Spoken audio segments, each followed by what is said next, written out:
2500 ஆண்டு முந்தைய ஆதாரம் கண்டுபிடிப்பு.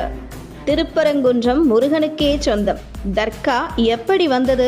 2500 ஆண்டுகளுக்கு முந்தைய சங்ககால நூலான அகநானூற்றில் ஒடியா விழாவின் நெடியோன் குன்றம் எனவும் சூர் மருங்கு அறுத்த சுடர் இலை நெடுவேல் சினமிகு முருகன்தன் பரங்குன்றத்து எனவும் திருப்பரங்குன்றம் குறித்த சான்றுகள் காணப்படுகின்றன. 10 பாடல்களுள் ஒன்றான திருமுருகாற்றுப்படையும் 8 தொகை நூல்களுள் ஒன்றான பரிபாடலும் எம்பெருமான் முருகனின் முதலாம் படை வீடான திருப்பரங்குன்றத்தை பெருமைப்பட பாடுகின்றன. இவை தவிர மதுரை காஞ்சி, கலித்தொகை, தேவாரம், பெரிய புராணம், திருப்புகழ், கந்த புராணம் உள்ளிட்ட சங்க காலத்தை ஒட்டிய தமிழ் இலக்கியங்களும் திருப்பரங்குன்றம் குமரனின் இருப்பிடம் மட்டுமே என்பதை நமக்கு வலுவாக பறைசாட்டுகின்றன. சூரனை கொன்ற எம்பெருமான் முருகனுக்கு தன் மகள் தெய்வானையை தாரை வார்த்து கொடுத்த இடமாக கருதப்பட்டு வருகிறது திருப்பரங்குன்றம்.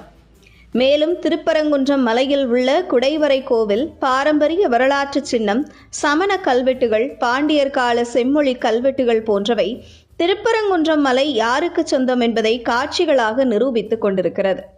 13ஆம் நூற்றாண்டின் முகலாய படையெடுப்பின் போது மூளையாக செயல்பட்ட மாலிக் கபூர் மதுரையை சிதைத்து சின்னாபின்னமாக்கி 40 ஆண்டு முகலாய ஆட்சியில் மதுரையில் இருந்த செல்வங்களை கொள்ளையடித்து தின்று கொளுத்து முகலாய ஆட்சியில் மதுரையில் பல கோவில் இடித்து தரைமட்டமாக்கப்பட்டது.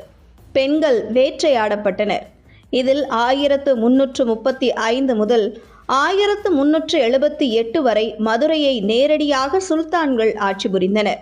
இப்படிப்பட்ட கொடூரமான சுல்தான் ஆட்சியின் கடைசி ஆட்சியாளர்தான் சிக்கந்தர் பாதுஷா.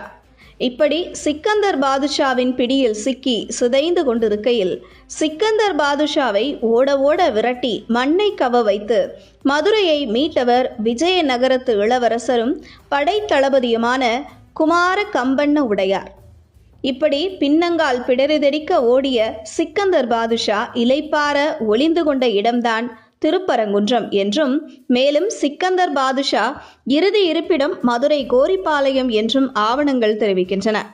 ஆனால் திருப்பரங்குன்றம் மலை மீது சிக்கந்தர் பாதுஷா உடல் புதைக்கப்பட்டதற்கோ அங்கே அவரை வழிபட்டதற்கோ எந்த சான்றும் இல்லை என்கிறார்கள் வரலாற்று ஆய்வாளர்கள். தற்பொழுது திருப்பரங்குன்றம் மலை மீது உள்ள தர்கா 18ஆம் நூற்றாண்டில் ஆற்காடு நவாப்புக்கும் ஆங்கிலேயருக்கும் இடையில் நடந்த உடன்படிக்கையில் கட்டப்பட்டது என்கிறார்கள் வரலாற்று ஆய்வாளர்கள். வரலாறு இப்படி இருக்கும்போது சகிப்புத்தன்மையுடன் வாழும் இந்துக்கள் நீதிமன்ற படியேறி பாரம்பரிய விளக்கு தூணில் தீபம் ஏற்றலாம் என்கின்ற தீர்ப்பை பெற்றும் கூட அதை நிறைவேற்ற விடாமல் தடுத்து நிறுத்தி வரும் திமுக அரசு உண்மைக்கு புறம்பான செய்திகளையும் கட்டவிழ்த்து வருகிறது. குறிப்பாக திருப்பரங்குன்றம் பகுதியில் இருக்கும் இஸ்லாமிய பொதுமக்கள் பெரும்பாலும் கார்த்திகை தீபம் ஏற்ற எதிர்ப்பு தெரிவிக்காத நிலையில் திமுக அரசு முண்டியடித்துக் கொண்டு நீதிமன்ற தீர்ப்பை உதாசீனப்படுத்தி கார்த்திகை தீபம் ஏற்றவிடாமல் தடுத்தது மட்டுமின்றி திமுக எம்பி கனிமொழி போன்றோர் மலை உச்சியில் இருப்பது கார்த்திகை தீபத்தூண் இல்லை, நில அளவை கல் என தெரிவித்துள்ளது ஒட்டுமொத்த முருக பக்தர்களை மனவேதனை அடைய செய்துள்ளது.